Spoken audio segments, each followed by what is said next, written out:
Hello friends, welcome to my YouTube channel Bharat studies. आज इस channel पे हम सब एसएससी सीजीएल 2022 के 12 अप्रैल के सेकंड शिफ्ट के जीए के पेपर को डिस्कस करेंगे। तो चलिए वीडियो स्टार्ट करते हैं। हमारा पहला क्वेश्चन है,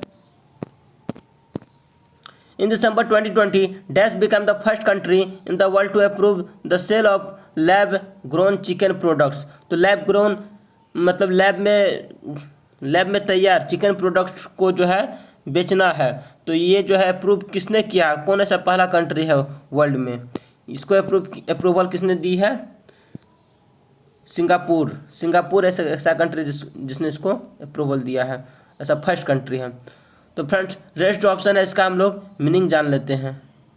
नो, इसका कंट्री है तो इसका कैपिटल जान लेते हैं। जैसे सिंगापुर का कैपिटल कहाँ है फ्रेंड्स?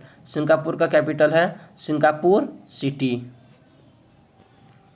उसके बाद ताइवान का कैपिटल कहाँ है? ताइवान का है ताइपी सिटी। वियतनाम का कहाँ है कैपिटल? हनोई है। जापान का कहाँ है कैपिटल? टोक्यो। नेक्स्ट क्वेश्चन है हमारा, which of the following amendment of the constitution of India gave the status of state to Goa. तो गोवा को स्टेटहुड का जो मिला है दर्जा वो किस अमेंडमेंट के तहत मिला है? वो मिला है 56th अमेंडमेंट एक्ट के तहत। 56th अमेंडमेंट एक्ट जो है हमारा किस ईयर में ये हुआ था? तो ये हुआ है 1987 में। और इस 56th अमेंडमेंट एक्ट के तहत जो है हमारा एक यूटी भी बना। उस यूटी का क्या नाम है? दमन एंड दीव। एक यूटी बना, उसका नाम क्या है? दमन एंड दीव। ये बना प्लस गोवा बना, दो चीज़ बना हमारा 56th अमेंडमेंट एक्ट के तहत। अब 52nd अमेंडमेंट एक्ट है। 52nd अमेंडमेंट एक्ट में क्या हुआ था? सबसे पहले ये कब हुआ था? 1985 में ये एक्ट आया। उसके बाद इस एक्ट को हम क्या कहते हैं? 52nd अमेंडमेंट एक्ट को क्या कहते हैं हम? एंटी डिफेक्शन लॉ कहते हैं। क्या बोलते हैं? एंटी डिफेक्शन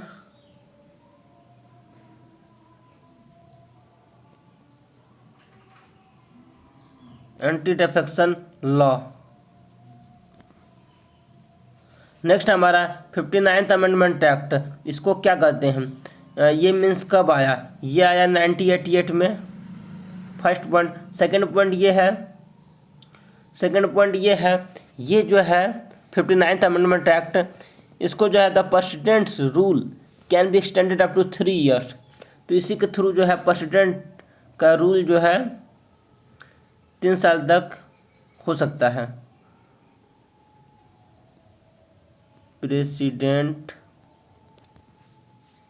प्रेसिडेंट्स रूल ये जो है 3 साल तक हो सकता है, 3 years तक हो सकता है इसी एक्ट के थ्रू, 59th अमेंडमेंट एक्ट के थ्रू।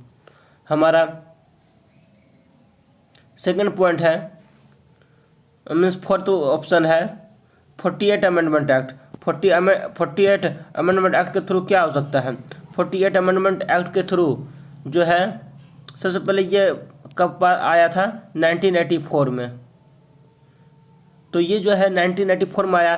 तो सेकंड पॉइंट क्या है इसका? ये inserted an new provision in clause 5 of article 356। ये न्यू प्रोविजन दिया, न्यू प्रोविजन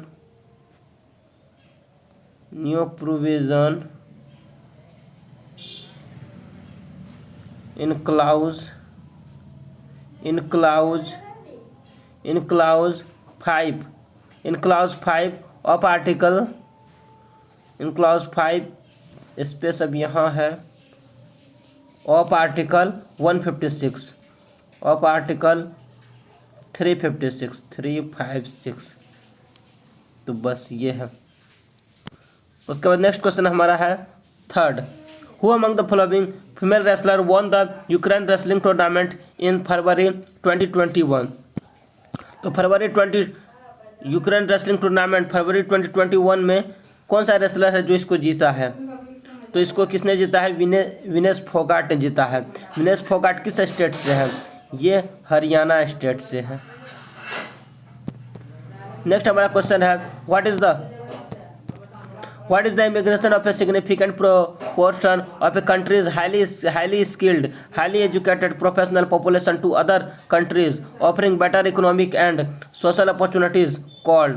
तो उसको क्या बोलेंगे जब इमिग्रेशन होता है significant proportion of A countries highly skilled और हाईली एजुकेटेड, जो ज़्यादा पढ़े लिखे हैं, सबसे ज़्यादा प्रोफेशनल पॉपुलेशन का उस किस पे टू अदर कंट्रीज, जो दूसरे कंट्री जाता है, ऑफरिंग बेटर इकोनॉमिक, ज़्यादा अच्छा इकोनॉमिक बेटर मतलब ऑफर करता है उसको अच्छा economy, and social opportunities called, तो इसको क्या बोलते हैं? ब्रेन ड्रेन बोलते हैं।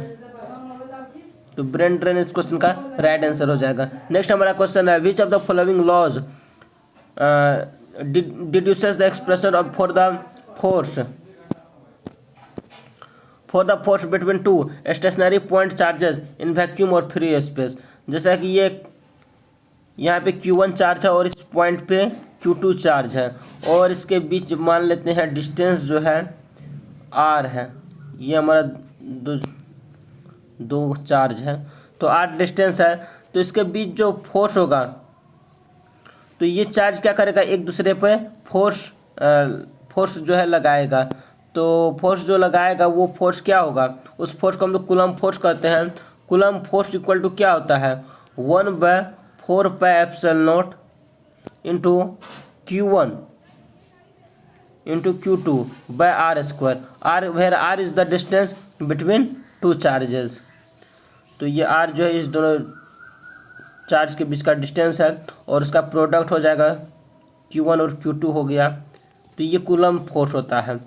तो कूलम लॉ भी यही कहता है कि वो जो चार्ज जो है एक दूसरे पे फोर्स लगाएगा अगर दो चार्ज को रखा जाता है किस में? वैक्यूम या फ्री स्पेस में। तो इस क्वेश्चन का राइट आंसर हमारा क्या हो जाएगा? कूलम्स लॉ हो जाएगा। अब नेक्स्ट क्वेश्चन, सिक्स्थ क्वेश्चन को सॉल्व करेंगे। What is the repo rate given by Reserve Bank of India India's monetary policy committee as on 7 April 2021? सबसे पहले एक टर्म है रेपो रेट। रेपो रेट क्या होता है फ्रेंड्स? रेपो रेट किसको कहते हैं?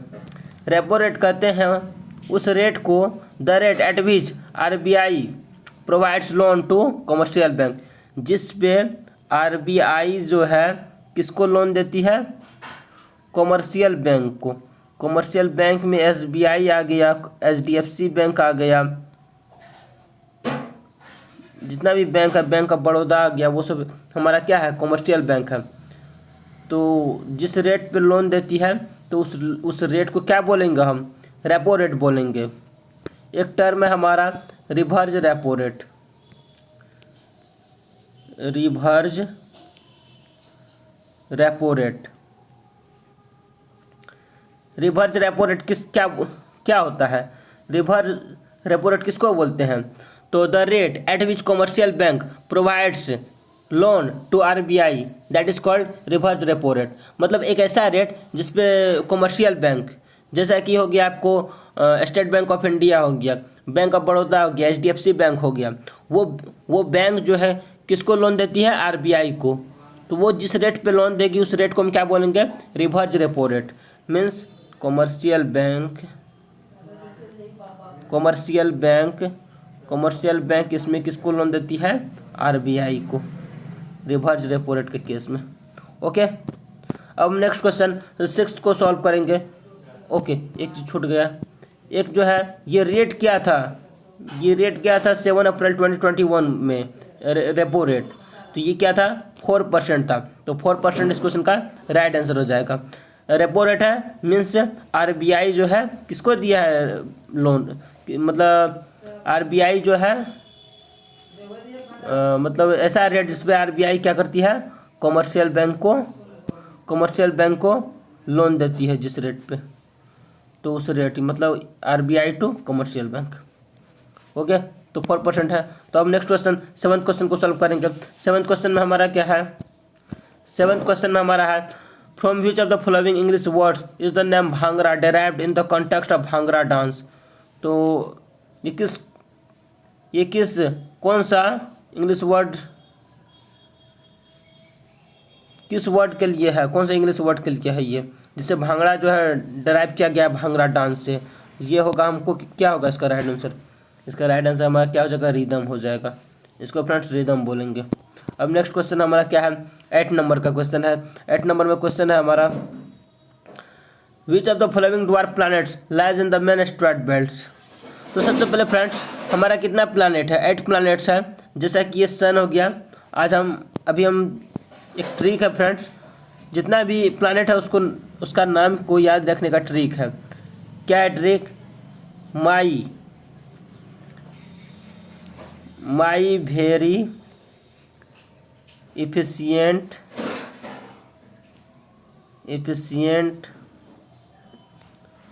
मदर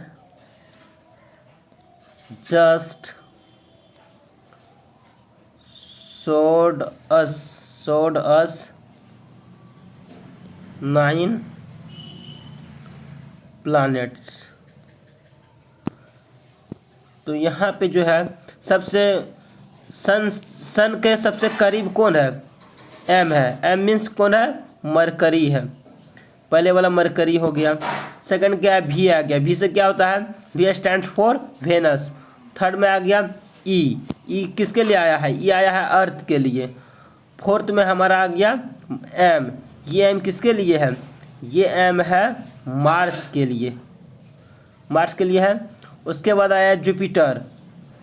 जैसा कि फ्रेंड्स यहाँ पे 4 प्लैनेट हो गया। इस 4 प्लैनेट के बीच में हमारा क्या है? इस 4 प्लैनेट के बीच में हमारा क्या है? Asteroid belt. ये भी हम लिख देते हैं। अब हम नेक्स्ट, तो उस मदर हो गया। उसके बाद जे स्टैंड्स फॉर जुपिटर। उसके बाद जुपिटर है। उसके बाद एस से क्या होता है? सोड है, तो सोड में एस से सैटर्न होता है। सैटर्न हो गया। उसके बाद अस से क्या होता है? यूरेनस। 9 एन से क्या होता है? नेपच्यून होता है। उसके बाद फ्रेंड्स प्लैनेट जो है, पी से प्लैनेट मतलब प्लूटो। P means Pluto. और प्लूटो क्या है फ्रेंड्स? ड्वार्फ प्लैनेट है। ड्वार्फ प्लैनेट प्लूटो है। और हमारा क्वेश्चन में अभी क्या है पूछा जा रहा है, ऐसा कौन सा ड्वार्फ प्लैनेट है जो कि मेन एस्टेरॉयड बेल्ट में है? मीन्स ये जुपिटर है और ये क्या है? ये जुपिटर है और ये मार्स है। तो मार्स और जुपिटर के बीच में ऐसा कौन सा ड्वार्फ प्लैनेट है? तो उस ड्वार्फ प्लैनेट का फ्रेंड्स नाम क्या है? सेरस नाम है। यहाँ पे कौन लाई करता है? ये क्या है? ये भी हमने लिखा दी, मीन्स ये एस्टेरॉयड बेल्ट है, तो सेरस है। पूरा फ्रेंड्स ये जो है पूरा बीचों बीच टोटल 8 प्लैनेट है। तो पूरा बीचों बीच सेंटर में हमारा क्या है? एस्टेरॉयड बेल्ट है। मीन्स मार्स और जुपिटर के जस्ट बीच में हमारा क्या है? एस्टेरॉयड बेल्ट है। इसको हमने ए बी लिख दिया है। तो ऐसे बहुत सारा एस्टेरॉयड है यहाँ पे फ्रेंड्स। इस बीच में बहुत सारा एस्टेरॉयड है, छोटा छोटा एस्टेरॉयड बहुत सारा है। तो यहाँ पे कौन सा ड्वार्फ प्लैनेट पाया जाता है? तो सेरस पाया जाता है। प्लूटो तो यहाँ पाया जाता है। पी से प्लूटो यहाँ पाया जाता है। यहाँ सेरस पाया जाता है। तो हमारा इस क्वेश्चन का राइट आंसर क्या हो जाएगा? ऑप्शन सी हो जाएगा। नेक्स्ट क्वेश्चन हम सॉल्व करेंगे 9th क्वेश्चन को। 9th क्वेश्चन में हमारा क्या है? Dash is concerned with the construction of records of past climates and climatic events by analysis of tree growth characteristic specially growth rings. तो कंस्ट्रक्शन ये जो है किससे रिलेटेड है? कंस्ट्रक्शन रिकॉर्ड से।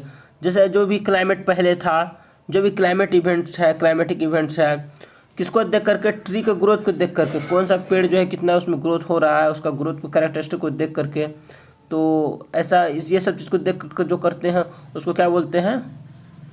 डेंड्रोक्लाइमेटोलॉजी बोलते हैं।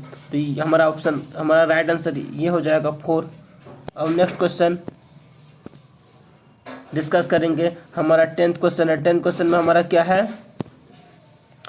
विच of the following revolutionaries was arrested by the British as an accused in the Alipore bomb conspiracy case.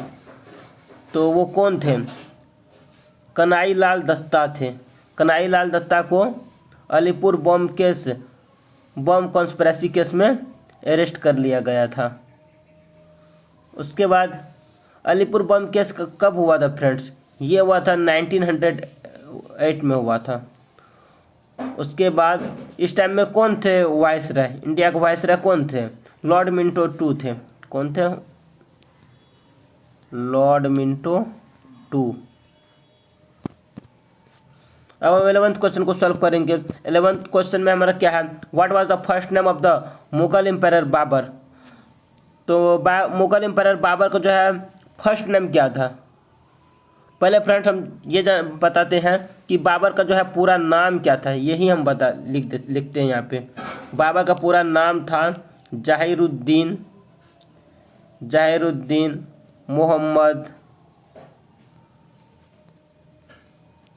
Mohammad Babar.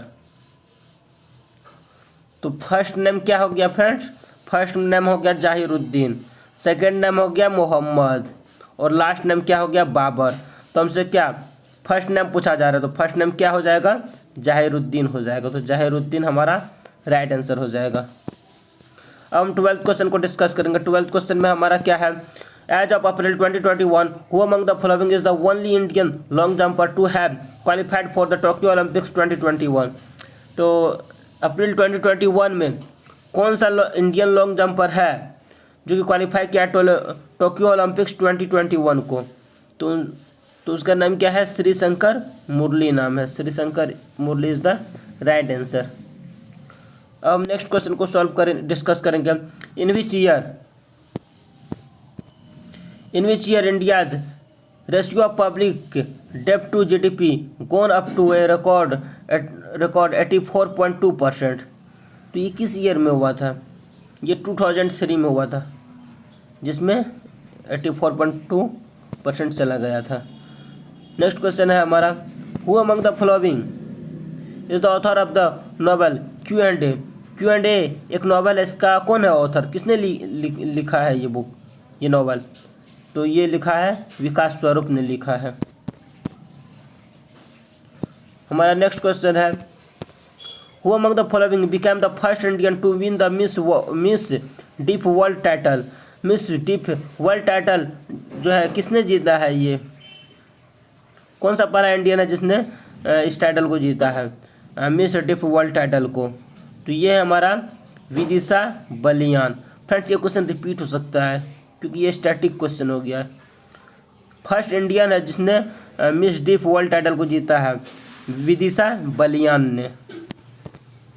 Next question हमारा क्या है? An amendment to the Hindu Succession Act 1956 was passed in the year? ये कब पास हुआ था? जो कि हिंदू सक्सेशन एक्ट था 1956 वाला, ये पास हुआ है 2005 में। तो 2005 इस क्वेश्चन का राइट आंसर हो जाएगा। नेक्स्ट क्वेश्चन हमारा क्या है? Which of the following elements is not suitable for the fabrication of A light emitting diode structure?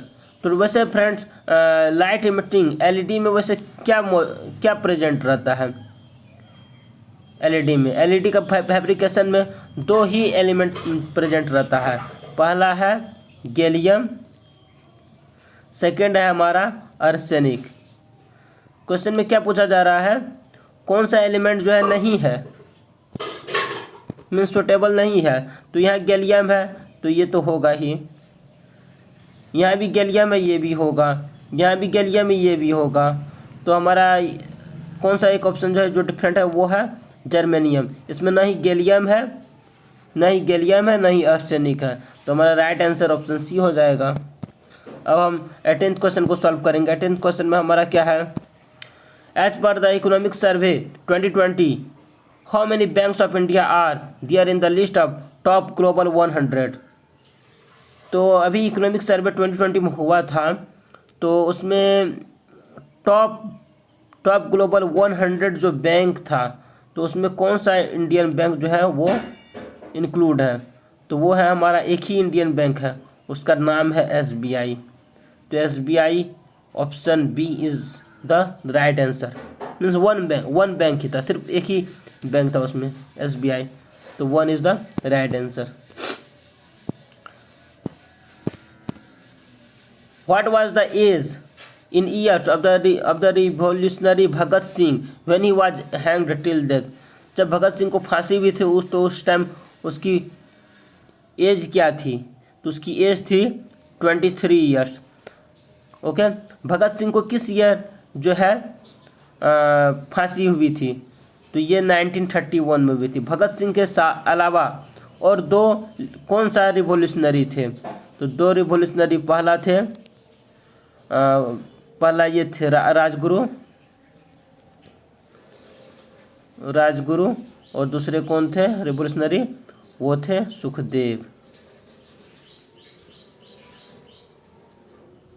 कब इन दोनों को फांसी हुई थी? ये 14 फ़रवरी को हुई थी 1931 में। हमारा नेक्स्ट क्वेश्चन है, Which of the following sustainable development goals seeks to protect, restore and promote sustainable use of terrestrial ecosystems, sustainably manage forest, combat desertification and halt and reverse land degradation and halt biodiversity loss? तो land की बात हो रही है। Land की बात कौन सा सस्टेनेबल डेवलपमेंट गोल्स में हुई है? तो ये सस्टेनेबल डेवलपमेंट गोल्स 15 में लैंड के ऊपर फोकस किया गया है। ओके, तो हमारा option 4 is the right answer. Friends, total कितने सस्टेनेबल डेवलपमेंट गोल्स हैं? टोटल 17 सस्टेनेबल डेवलपमेंट गोल्स है। अब हमारा नेक्स्ट क्वेश्चन है, which of the following is a characteristic of permanent tissue? Permanent tissue जो होता है उसका क्या कौन सा जो है कैरेक्टरिस्टिक है? तो वो ये है कि इंटर सेलुलर, जैसे ये सेल है, ये सेल है, इसके बीच जो स्पेस है, सेलों के बीच का जो स्पेस है वो क्या होता है? प्रेजेंट होता है। तो सेल है, सेल, इसके बीच का जो स्पेस होता है वो इसमें परमानेंट में जो है प्रेजेंट होता है। परमानेंट टिश्यू में वो प्रेजेंट होता है। तो हमारा इस क्वेश्चन का राइट आंसर ऑप्शन 3 हो जाएगा। अब हम नेक्स्ट क्वेश्चन 22 को सॉल्व करेंगे। In which of the following years was an act to provide for the reorganisation of the states of India for matters connected there with enacted? तो किस year जो है एक एक्ट जिसमें reorganisation of the states of India, जिसमें India के जो भी स्टेट है उनको क्या किया जाता है?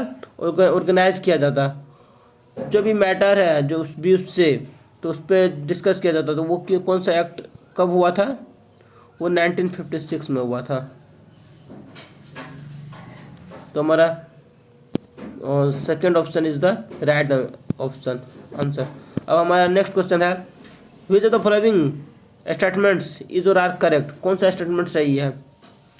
Karnataka is the largest producer of coffee in India, ये राइट है। Arabica is a variety of coffee, ये भी राइट है। The arabica variety initially brought from Mexico, यहाँ पे मैक्सिको नहीं होगा, यहाँ पे क्या होगा? येमेन होगा। तो हमारा येमेन हो जाएगा। वो जो है येमेन से लिया गया था अरेबिका वेराइटी को। Is produced in India.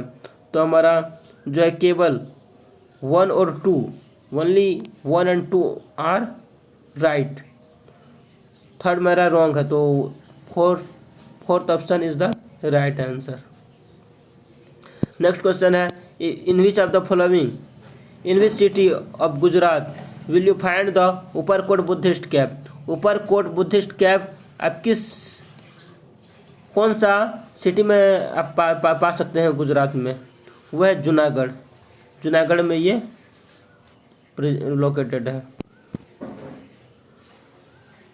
कामेलिया sinensis is a plant that produces, तो ये क्या प्रोड्यूस करता है?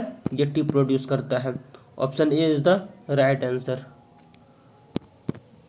फ्रेंड्स, इस वीडियो में इतना ही। I will meet you in the next video.